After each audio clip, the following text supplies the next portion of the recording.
Madam Speaker, happy to yield next to the gentleman from Wisconsin, Mr. Grothman.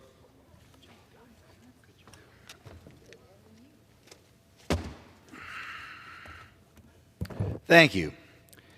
We'll talk a little bit about the border again and what I think is kind of an inappropriate way to handle some recent events that happened down there. First of all, we got to give the backdrop, right? We're all familiar in the most recent statistics available for April of 22, 184,000 people crossed in the country that we are not appropriately vetted and we do not particularly want here.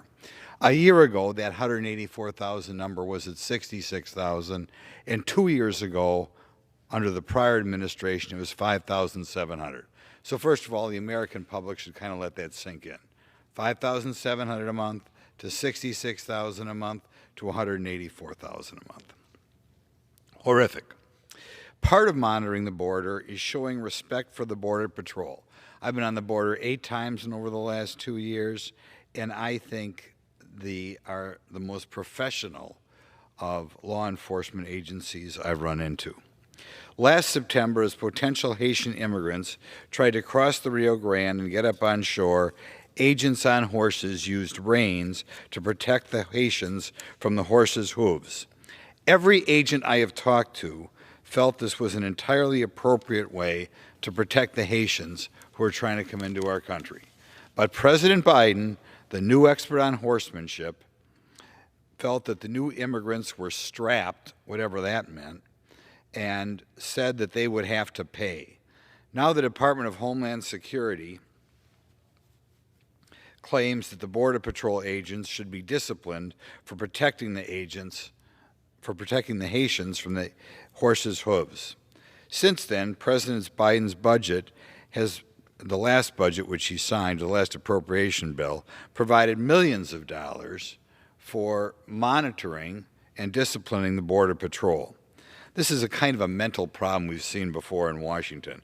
It reminds me when we hit record murders in our big cities, and Washington responded by saying that we had to pass a bill making it easier to sue the police. In other words, all these people dying, records the last 2 years in Milwaukee, which is adjacent to my district, and they think the problem is the police. In any event, that's what the Biden administration did. They claimed the police were racist, making it easier to sue police. Obviously, that's inappropriate.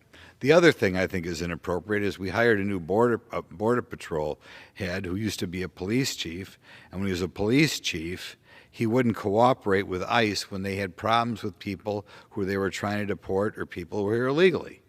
I mean, can you imagine what type of effect that has on the Border Patrol agents when the person who's supposed to be the boss doesn't seem to be on board with the underlying mission? I believe he also had a problem when she was accused of some harassment in his prior job. Now, we've got to hire some more Border Patrol agents here, and the way to do it is to not have the administration treat these brave, honorable people inappropriately.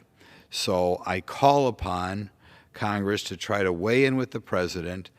If you've taken the trip down to the border, tell him how great the Border Patrol agents are and make that an attractive job, because we need top-flight agents to save our country from people who don't belong here, and also to save our country from the sea of fentanyl that is flowing in here and is something that apparently is not something that concerns Congress a whole lot. Thank you.